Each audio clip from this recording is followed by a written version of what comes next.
So, first of all, I want to say, how many of you are ham radio operators in the audience? Quite a few? Right. So, first message is, please be gentle. You may notice that for the very first time, I've put in my talk my ham call sign, but notice that it's a foundation license. I only just got my license recently, so I'm a raw beginner with radio. So please be gentle. And so this talk is about the work we've done with developing radio technology, telemetry radios and image transmission radios for the UAV project. Last year I talked about Rescuing Joe, our project for the Outback Challenge to create a UAV for finding a lost bushwalker in the Outback up in Queensland. That's the plane. That's just after the competition, after we rescued Joe, or at least we found him. But we needed to do a lot of work with radios, and because I didn't know whether we were going to crash on takeoff, when I was submitted this talk, I thought, I'll submit it about something that I know works, which is our radio technology, and I thought it also might be of interest to people, rather than saying, putting in a talk about how we did in the Outback Challenge and then just saying we crashed on takeoff. Luckily, we didn't. So, communication with UAVs. Communicating with UAVs is a little bit different to communicating over the internet. There are some fairly specialised requirements. We have real-time flight data, telemetry data coming down from the UAVs, and that's typically a few kilobytes per second, and that's things like your attitude information, the raw sensors, your barometer, the navigation information, what the plane, where it's trying to go, where it currently is, all that sort of information. And it's very repetitive information. Each packet is different, but it's very similar to the last one. Sort of, the gyroscopes don't move an awful lot between packets, which means you can afford to lose a few packets, and that's fine.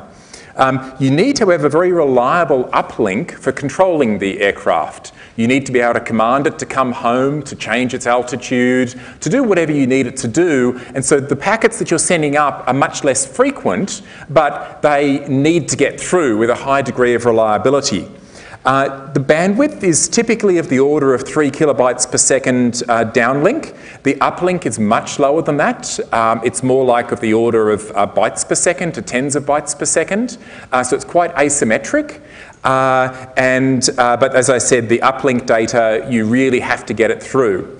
And the data is quite repetitive.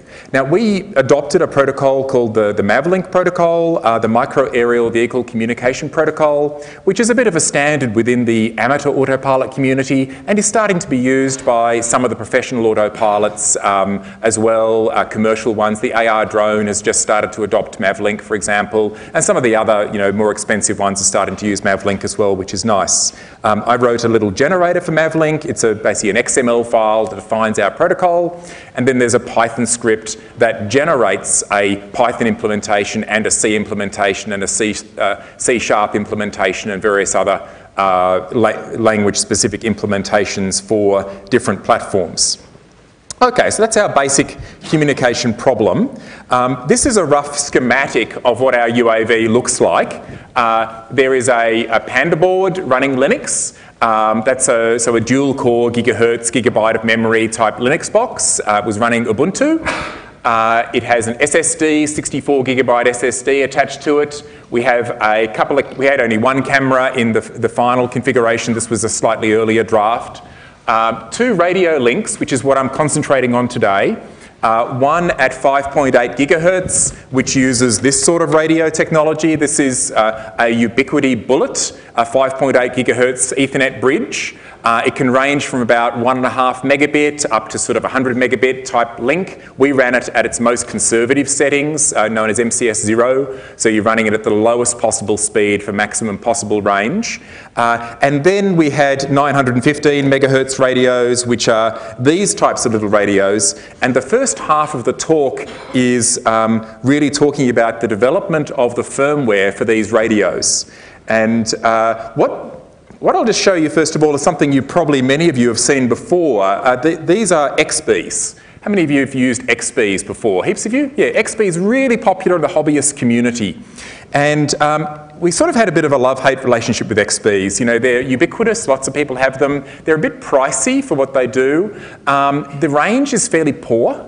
even the XB Pros and even the Digi Extends and things, the claimed ranges tend to be an awful lot longer than what you actually get.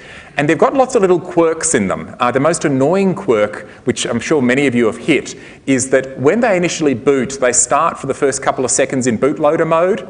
So if you happen to squirt any data down the serial port for the first couple of seconds, it overwrites the firmware, which is really inconvenient because you've then bricked your device. You need to de-brick it. And so we had this long de-bricking procedure because what tended to happen was somebody would forget to attach the radio, right? And then they turn on their aeroplane and then they plug the radio in and it's already squirting data. You know, so just delaying the start of the telemetry stream doesn't do it. Very annoying and not open. The innards aren't open. The protocols are reasonably open, but if you want to hack on it and extend its capabilities, there's very little you can do. So we were interested in developing a telemetry radio for our sort of applications for multicopters and small fixed-wing aircraft, and also for rovers, ground rovers, which used as an open protocol and also open implementation, but also got much better range and performance in lots of different ways than what we could get out of things like the XB. Okay, so that resulted in a little radio which we call the 3DR telemetry radio, called the 3DR1 because 3D Robotics was the first, they were the designers and the first company to manufacture it. These radios are in fact now manufactured by 6 different companies, which is great. So a whole bunch of other companies have taken the software that we've produced and the hardware designs and either done their own hardware design with a slightly different twist on the form factor or whatever, but it runs exactly the same software.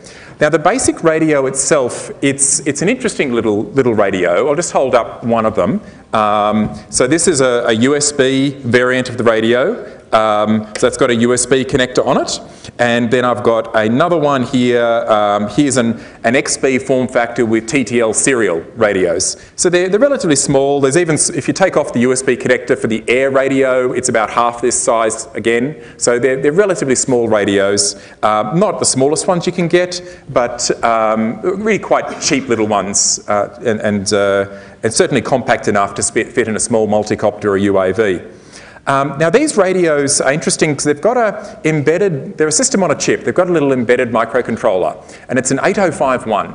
And this was my first experience programming anything of the scale of the 8051. How many of you have programmed something like an 8051 before? Quite a few of you. Okay.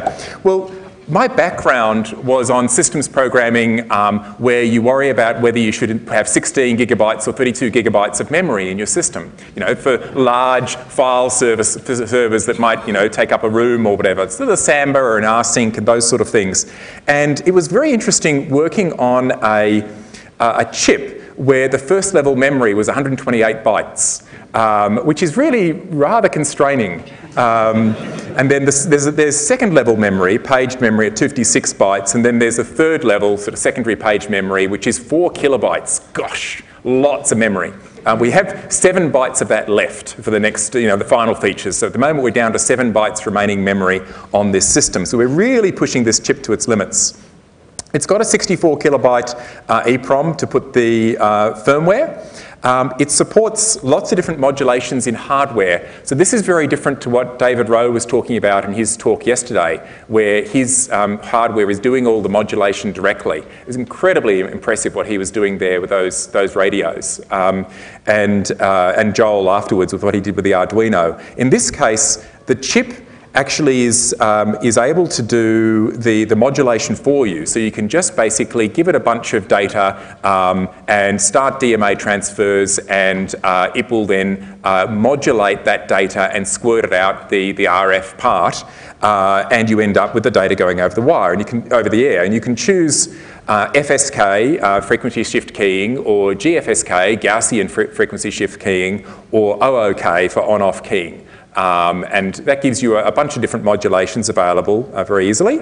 It has a TTL serial interface, so basically you can just squirt bytes at it using TTL serial, and that means it connects very easily to our little autopilot boards, or you can connect it directly to a GPS if you want to. If you wanted a self-contained little navigation beacon type thing, you could connect a GPS directly to one of these little radios and throw it up in a balloon or something and have a really neat little beacon. Quite low power, the chip. Except of course when it's actually transmitting.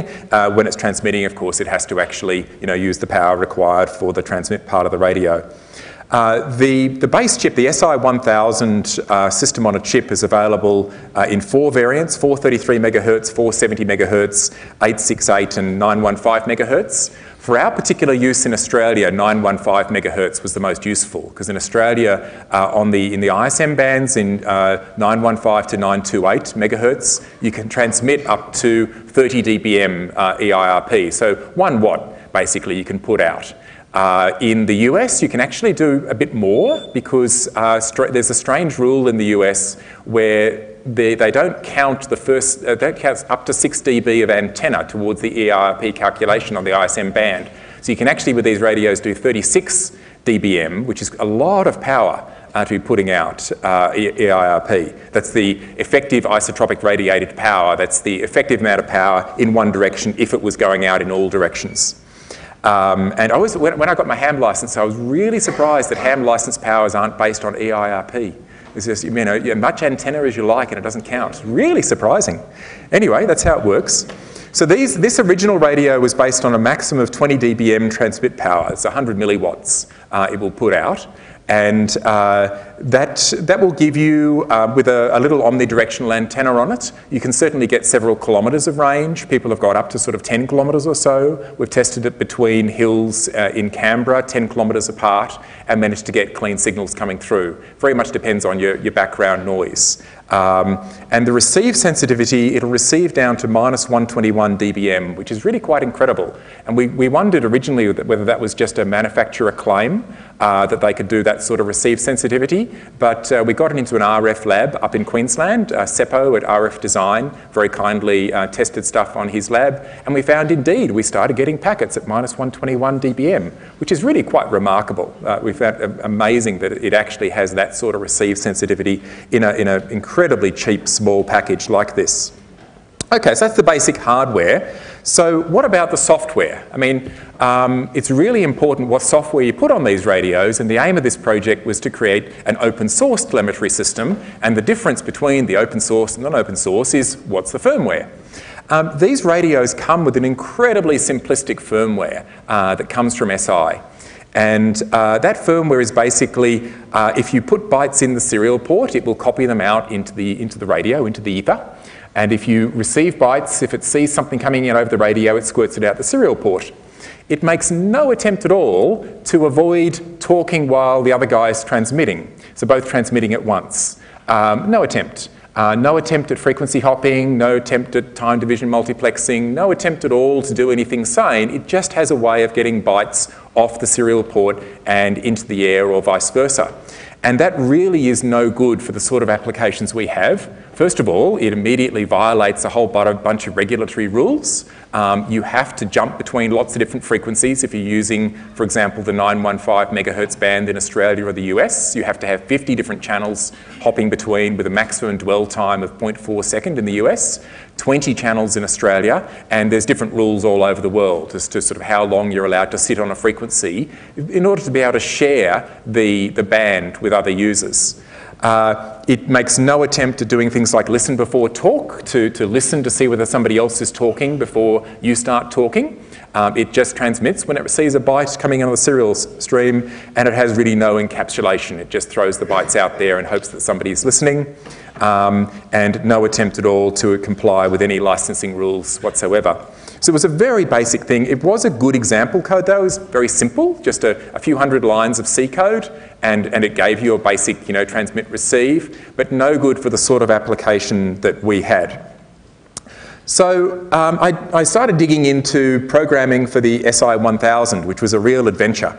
we were using the SDCC, Small Device C Compiler, which is a very different sort of C compiler than what I'm used to with things like GCC. It has a whole lot of special stuff for embedded coding, which is very nice. Nice stuff for critical sections, marking critical sections very nicely. A support for Booleans being stored as single bits. In a special 128-bit Boolean register that has, you can have up to 128 Booleans in your program, but if you have 129, bad luck, you won't compile.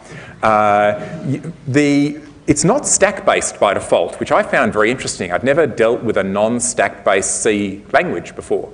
And so we need to declare, or by default it's not stack-based. We need to declare a variable as a local variable in a function.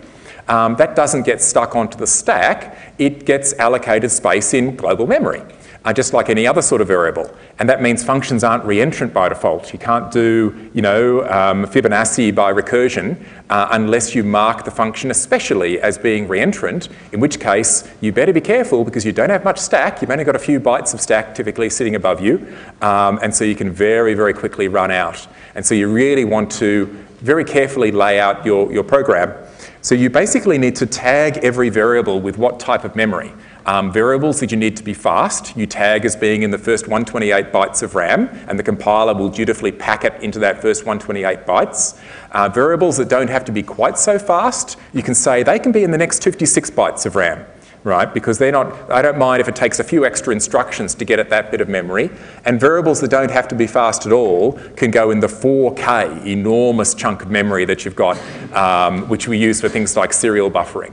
And large, other things that we're dealing with the protocol. But all of your sort of loop variables and things you need to tag. So you get some very interesting declarations where you have sort of a pointer to an integer, and the integer might be in fast memory, but the pointer to the integer is in slow memory, and you get these very long declarations of variables. And it can make for some very interesting prototyping things. And unfortunately, the compiler doesn't check that they're all compatible. So I wrote a little Python script that parses C and cross-checks all of the prototypes across the code as being compatible with each other and throws an error.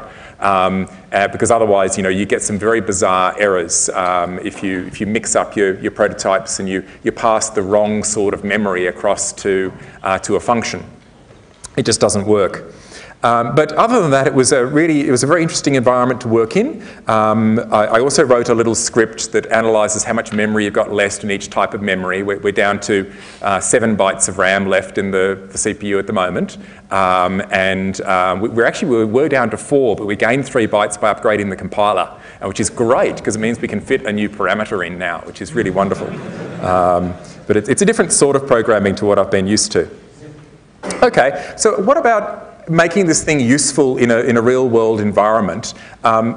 You can't all talk at once in the radio. These are a single, only one person can transmit on a particular frequency. It doesn't have, a separate receiver and transmitter on different frequencies. The chip just can't do that. So you're only on one frequency at a time. So only one person can be transmitting at a time if you want the data to get through. So you've got to avoid collisions, avoid talking at the same time.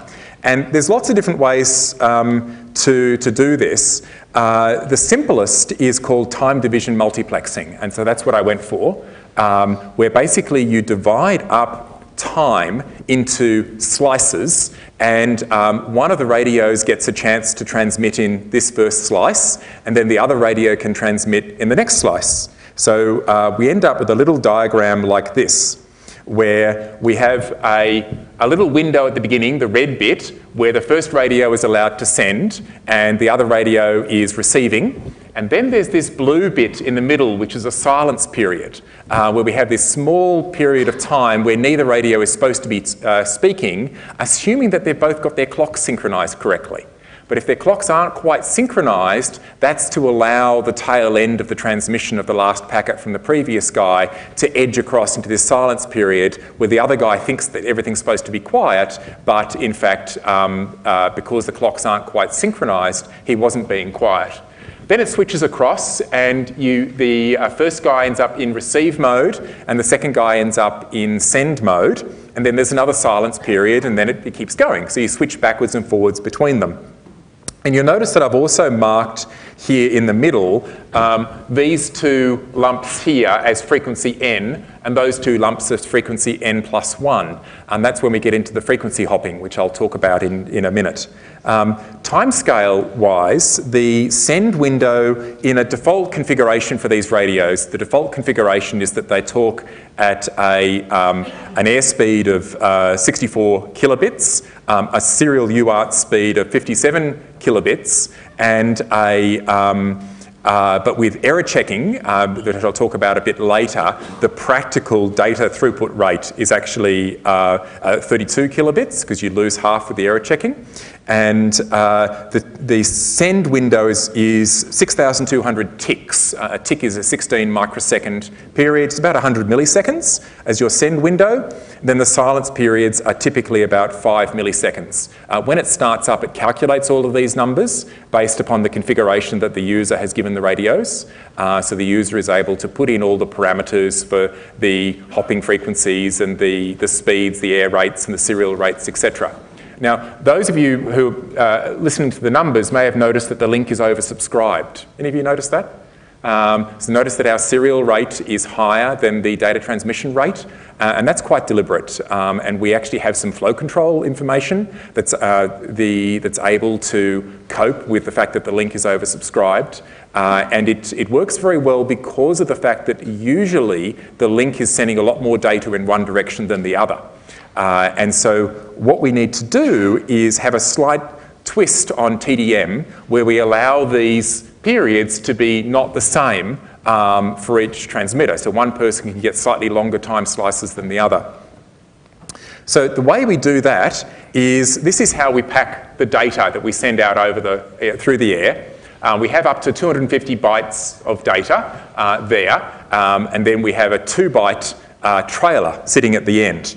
And this 2-byte trailer, these 16 bits, consists of this little bit field that you can see up there, where the first 13 bits of the bit field is I call the window. And that is how many ticks, how many 16 microsecond ticks the transmitter at the time that they sent this packet thought was remaining in their transmission window.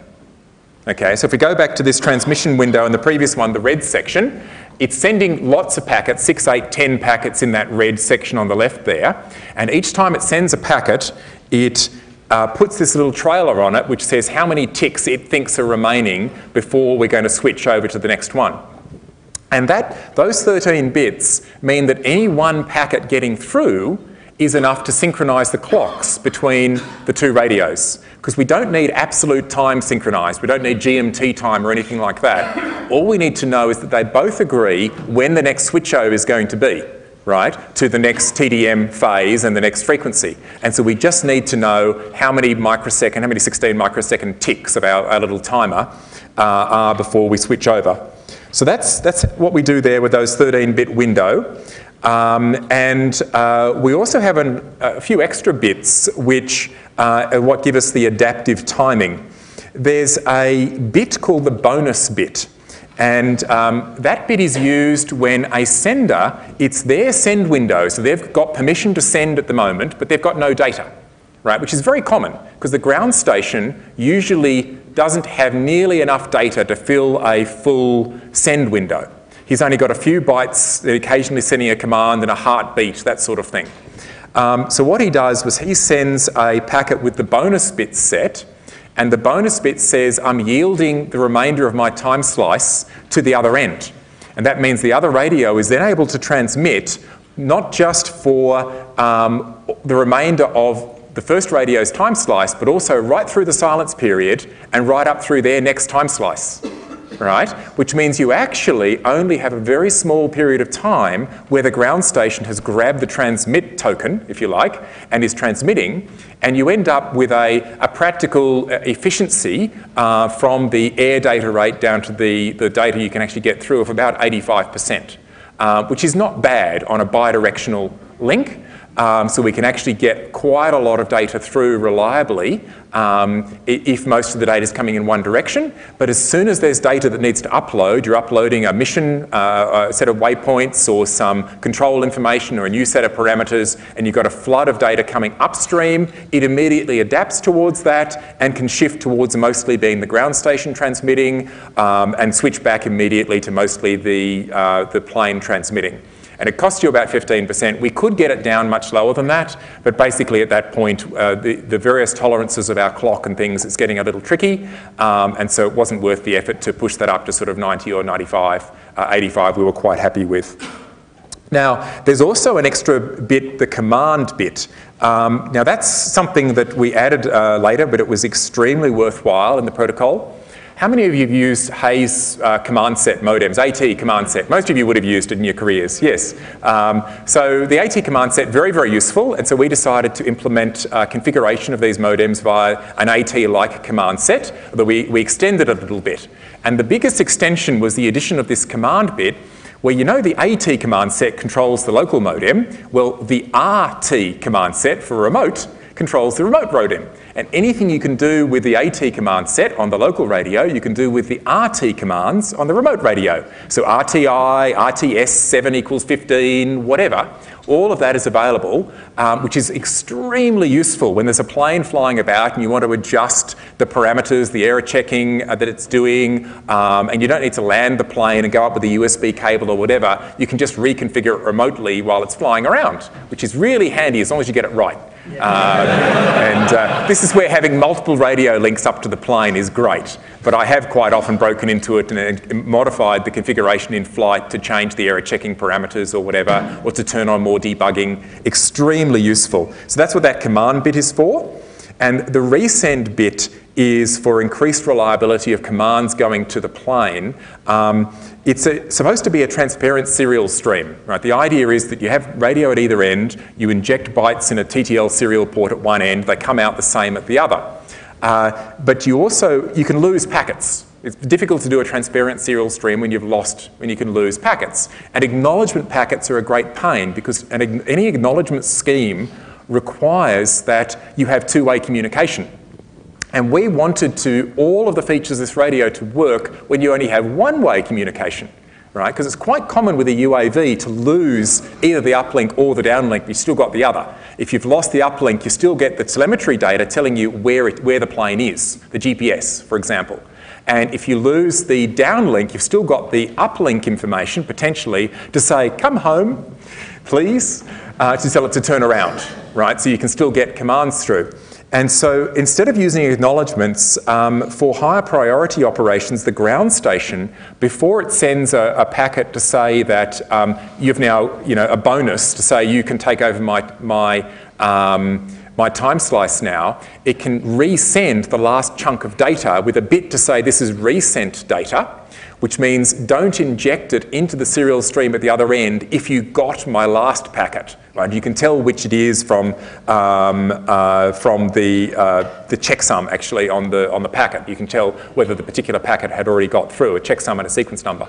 But that allows us to resend the command data an extra time, and that opportunistic resend is on the low bandwidth uplink, and we don't do that on the high bandwidth downlink, while still maintaining, from the high level application point of view, the transparent serial behaviour. So, and the note that this all works one way was partly for Keith, because Keith Packard, I was talking to him a lot about his little radios, and one of the reasons he wasn't thinking of doing frequency hopping was because he didn't think it would work if you only had a one-way link. But in fact, all of this stuff works, including all the TDM and the frequency hopping on one-way links. Okay, so frequency hopping. So why do you want to change frequency? Well, it allows more users of the same band. So you can have a lot more users who don't need to coordinate beforehand to pick frequencies. They can just, pick a network ID which gives you some sort of hash you put over the data, and then they can all just use the same band, and because they're jumping frequencies all the time, they only collide for very short periods, right, if they collide at all. It also is required for compliance, and these two reasons are strongly related.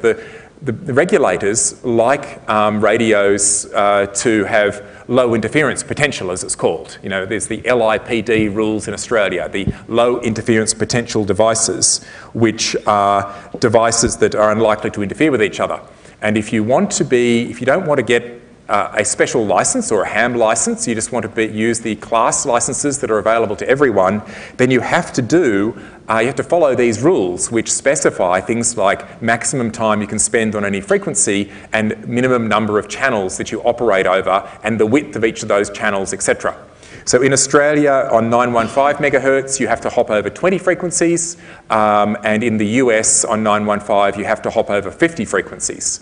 And so our default configuration, we hop over 50 frequencies, and we're compliant with both US and Australian regulations, because our default configuration has the frequency band set to 915 to 928, which meets both US and Australian band regulations.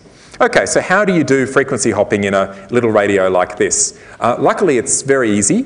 There's a register in the radio that says what channel to hop on. So you've got a register for the base frequency, the starting frequency, or in fact several registers to give the base frequency. And then you've got a register for the channel separation, the gap between channels. And then when you want to change channel, you just write to a register and say, I want channel 17 now. And it takes the base frequency plus 17 times the channel separation, and that's your current frequency. And it happens very, very quickly. You can frequency hop at kilohertz if you wanted to, though we don't hop nearly that fast. We typically hop frequencies at around 50 hertz or so. And so we're jumping between frequencies of that sort of order. Actually, we're often less than that. Depends on what bit rate we're running at. Okay, so that's basically frequency hopping and TDM. Oh yes, how do you choose your channels? We create a randomly ordered set of channels at startup, which we just basically shuffle a set of data, a random shuffle of the data, based on a network identifier. So you configure in the radio what network identifier you want, a 16-bit number, and I think actually it's now a 32-bit number. And then if that channel identifier shifts slightly the base frequency, just by a little bit, by sort of a quarter of a channel, up to a quarter of a channel, and it also changes the order of all of your channels so that other people with a different network identifier are going to get a different set of channels that they're hopping over. And it means you can have lots of radios out at the one location, and you really get very little interference between them. It works incredibly well. And we switch channels at the end of each TDM cycle. But there's an interesting problem which took me an embarrassingly long time to really solve properly, which is the initial search. Because you turn on the radio in the plane, you've got the radio on the ground, and you want to initially gain lock. But the two have no idea what frequency the other one is on. You've got 50 different channels. So how do you initially lock so that they're starting at the same pattern? And it turns out that the solution is incredibly simple. Each radio, when it hasn't had lock, which means it hasn't received a valid packet in the last n seconds, where n might be, say, 10 seconds, then it goes into this scan mode where it's looking for a partner. And what it does is the transmit side stays exactly the same. It hops frequencies, right? But the receive side changes frequency very slowly, only once every few seconds. That means that the other guy is hopping around all the channels really rapidly, and we're just moving channels very, very slowly. The other guy catches up very, very quickly, right? Within sort of one cycle, typically within a second or so, he catches up to us. And as long as he gets one packet through, if you receive one packet, you're set. Because you know what frequency that packet was on because you received it. And you only receive on the frequency you're listening on. And that packet has the trailer with the 13-bit number, which tells you how many microseconds he thinks is remaining in his window. So any one packet getting through allows the opposite radio to completely synchronize on the frequency hopping and the TDM, which means you then have all the information you need to be in sync from then on. And the clocks on these things, even with the different altitudes and different temperatures, where the crystals aren't quite great, it will stay in sync good enough for minutes. And that means you only have to get through sort of a packet every few minutes to keep in sync for this frequency hopping and TDM. So it really works very well. Okay, so what about error correction? The next step is what about, we're sending, say, 250 byte packets. If you get one bit wrong, then a checksum over the packet will be broken, you'll lose the whole packet. And in fact, that may contain dozens of mavlink packets, and it's fairly bad to lose that. So what you really need is an error correcting code. And you need to be able to correct bit errors. And there's lots of research around error correcting codes. I was mostly looking for one that could fit on this tiny CPU, which means these CPUs have 64K of flash, so big constant tables are good. Anything that involves lots of CPU or dynamic memory allocation is bad. And the one that popped out to me was called the GOLA code, a 2312 GOLA code. And that's actually, we used the 2412 extended GOLA code eventually, but much the same thing. Which I was very pleased to see was actually the same one used by Voyager 1 and 2. It basically means that the computing power that Voyager had in being sent off into the distance is basically the same sort of computer power that we now have on these little radios. With the 8051 microprocessor, it's almost the same vintage too. But anyway, I thought it was really nice that it was the same one. There may in fact have been better error correcting codes we could have chosen. Talking to Keith Packard earlier today, he thinks we might have been better with a particular form of Viterbi code, and I've been looking at his Viterbi code, and we may be able to do a little bit better. But this one certainly worked very well. It allows us to correct up to 3-bit errors per 12 bits of data, but it doubles our payload size, so it halves our bandwidth. It means that we only send sort of 125 byte packets and the rest is error correcting code interleaved in with the data. But it does mean we can cope with up to 25% bit errors, which is a lot of noise. And it varies a lot. In some flights we get a lot of logging, packets logged that had error correction applied, and some flights none. It very much depends who else is operating radios in those bands around the time of our flight, and so it's really hard to predict how much the error correction is needed. But it does increase your noise robustness a great deal. Okay, other features that we needed to add. Once we got the basic radio working, we then wanted to start distributing it. It's being sold now by 6 different manufacturers who have adopted the firmware. And in fact, the people who make the base chips and the modules, Hope RF, I wrote to them a little while ago and said, hi, you provide this really terrible firmware as a sample with your chips. Wouldn't you like to provide this much better firmware that's over here on my GitHub site? And I didn't expect to hear back from them at all. You don't normally hear back from Chinese manufacturers when you send them emails like that. I heard back from them the next day. They said, we already started shipping your firmware because one of the manufacturers requested it to save them having to flash it onto the chips. Which is really nice. So hopefully this open firmware will start spreading to people who make garage door openers and all sorts of other things, because these sort of chips tend to get used for. So there's lots of other regulatory compliance stuff that you need to deal with in particular parts of the world, particularly in Europe. Listen before talk, where there's some very strict rules about how much signal is allowed to be out there before you start transmitting. Duty cycle for EU compliance, where you can transmit at much higher power if you only have a 10% duty cycle, and there's very strict rules on calculating that duty cycle, is how often you transmit. As I said, the AT and RT commands are very useful. We also, because we now had the control over the firmware, we could start adding additional protocol features. For example, we can do Mavlink framing, where we deliberately align our Mavlink protocol packets with the radio frames. So when we lose a radio frame, we don't lose half of this packet and half of the next packet, thereby losing both packets. We only the Mavlink packets are aligned directly on radio packet boundaries.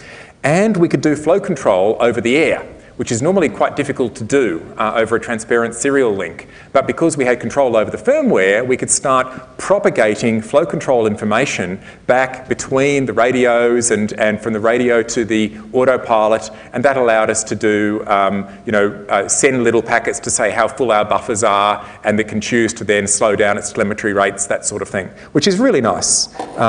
So having control of the radio firmware is really nice. It also means that other applications like attaching a GPS and turning it into a position transponder, ARPS type thing is very possible, because you've got full control of the firmware. Okay, then we wanted more range. So the next step was to go to The next radio, we worked with Seppo Sario at RF Design in Brisbane, a really nice little company up there. And he designed the next level of the radio, which is this one. So he basically took the SI1000 and added a 20 dB power amplifier, a 20 dB low noise receive amplifier, a SAW filter, a transmit low pass filter to stop GPS interference, dual antenna. So two antennas with antenna diversity, and it pushes up the power, so it can do 30 dBm legally in Australia, 36 in the US because of the quirky rules. You get ranges easily of sort of 60 to 80 kilometres with Omnis. In fact, probably a lot more. People, if you wanted to go out and do a test, you'd almost certainly get 120 to 150 sort of things if you can get line of sight. It's a little bit tricky with curvature of the Earth and stuff. You need high hills. But yeah, little Omni antennas, you can get quite decent range out of these things. They're very nice little radio, very nicely made. I'd highly recommend it if you want a telemetry radio. As far as we know, this is pretty much the premier telemetry radio in the world now. All running our open source firmware, which is really nice. We just did a couple of minor mods to the firmware to support the control of the power amplifier and the antenna diversity, and it was all then working, and that's what we ended up using in our UAV. Although it was way overkill. We were only going about 10 kilometres, so in fact we had oodles of extra range on this thing. Okay, in fact this is the range we got. This is our competition flight for the Outback Challenge. And the green line at the top is the distance from home that the UAV is. You can see it gets up to about 6 kilometres and drops down to about 4 kilometres because it's got a 2 kilometre search pattern. So it's going up and down and searching for Joe. The red line is the signal at the ground station, and the green line is the signal on the plane. It's RSSI units, basically divide by 2 is proportional to dB, approximately, close enough to that. And then you can see the noise levels. The blue one is the noise on the ground station, and the yellowy orange one is the noise in the plane. So you can see we have a bit of a noise problem in the aircraft. It's mostly the electronics, the Panda board, the Linux box on the plane generates a lot of RF noise. It's that we weren't shielded well enough.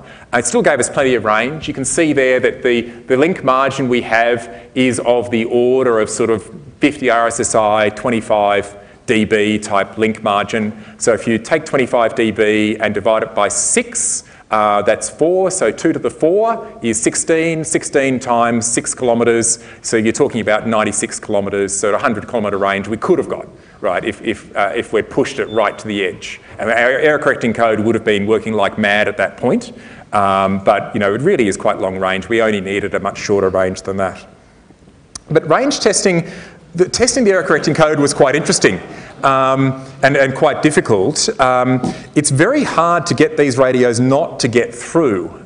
So what I did was, first of all, I set the radios with lousy antennas and with minimum power level. 1 dBm is the lowest I could go, so just over 1 milliwatt, 1 point something milliwatt of transmit power.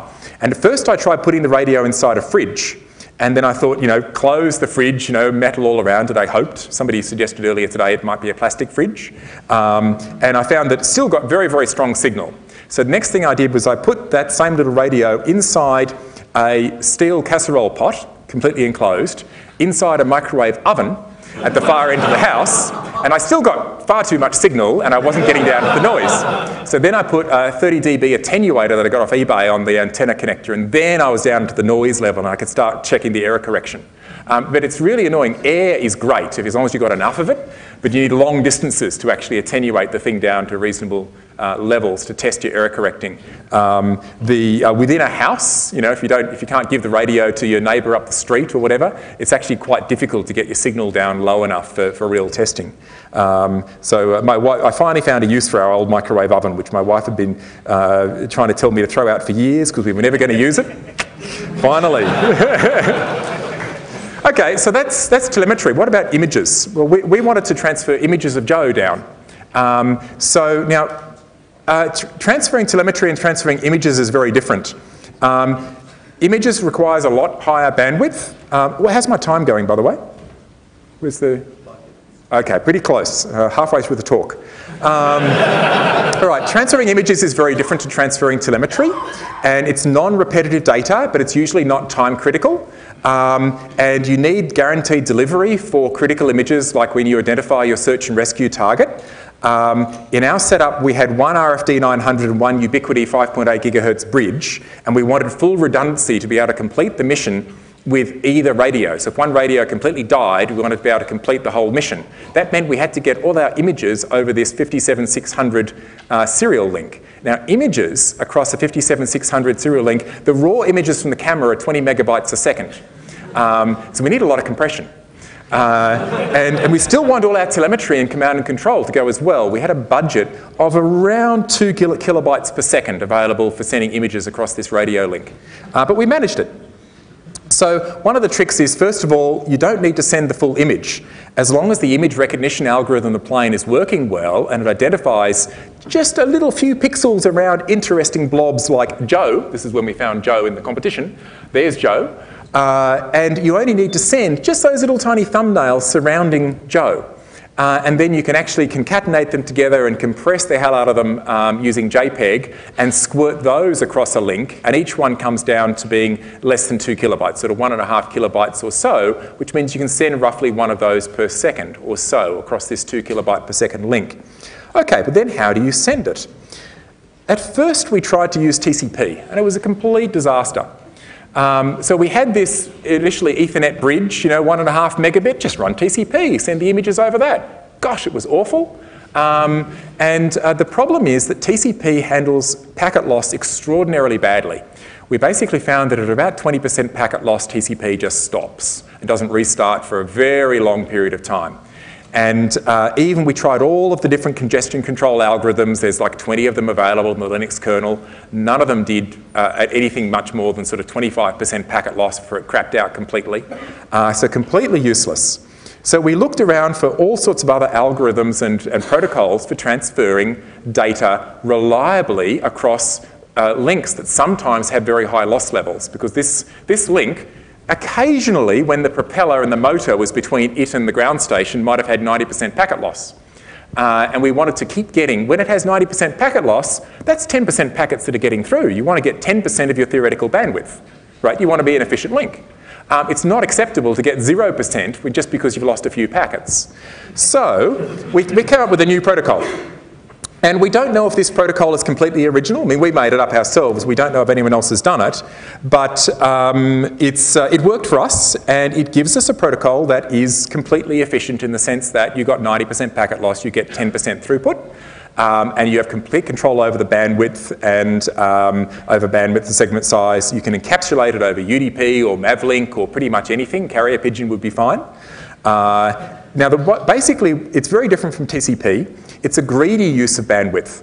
So if you aren't sending in a point-to-point link between a UAV and the ground, you're wasting bandwidth, right? You're always sending, because you've got a dedicated link, a point-to-point link, right? So very unlike TCP, where you sort of try and avoid sending, this thing always is basically sending all the time. The acknowledgement system, the sliding window type system for TCP, really awful for this sort of thing. So we instead used an extent-based acknowledgement system, similar to the extent-based in file systems like ext4, where you have basically an acknowledgement packet which has a list of pairs of 16-bit numbers. In fact, I'll show you what it looks like. These are the packets. So there's our chunk of data coming through. We basically have these two packet types. This block extent is actually an element of this block ACK. So our block chunk has a block ID, which is basically like a file, an image, or a Python object. We were sending Python objects over this. And then our block size, how big the overall file is, chunk ID, chunk size, and the data. Then the acknowledgements is the key. It's a set of extent start and count, allowing you for sort of non-contiguous acknowledgements of packets. Then you keep a set in Python. We've also now got a C implementation of which chunks within a block have been acknowledged so far. And works incredibly well.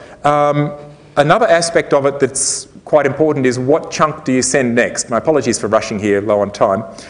We basically keep an estimate of the link round trip time, just estimated from the packets that have got through. And then we send the first chunk in any block that is in the queue that has not been sent within the last round, within the estimate of the round trip time of the link. So that means we have multiple files in flight at any one time. We quite often had 200 or 300 images in the queue on the send side. And the images would build up when we're going away from us because the engine was between us and the antenna. When it turned around to start coming back, those images would flood down rapidly as the queue drained because the packet loss rate would plummet. And yes, we should have had twin antennas, one out on either wing. We didn't. But it worked anyway. You also have optionally ordered delivery you can ask for, and you have priority. Every block you send, you can say what the priority of that block is in terms of whether it jumps the queue, the transmit queue, which allows us to set the priority of an image based on how well it matches Joe. And that allows the important blocks to get through first. And this gives us a really easy protocol. And it worked extraordinarily well. We found that we were able to quite happily send images reliably in sort of the sideband of these 57600 radios, as well as at high bandwidth, up to megabits per second over this radio when we had a good link. So it scales from kilobits up to megabits quite happily, and its efficiency is essentially exactly whatever packet loss. You've got 70% packet loss, you get 30% of the bandwidth of the link. So that's that. It's available as blockxmit.py, a Python implementation, and there's a separate C implementation which isn't quite working yet, which we're putting on our autopilot board, on little ARM boards, embedded implementation. Okay, so I'm just about out of time, I believe. So more information, all of the code, of course, is available. The firmware, SIK for SI1000, that's the chipset on the radios, that's available there. The 3DR radios themselves, information, all the schematics and things for the radios are all available. RFD 900 is RF design site up in Brisbane. BlockXMIT code is sitting there, the Mavlink protocol, and of course the Canberra UAV site.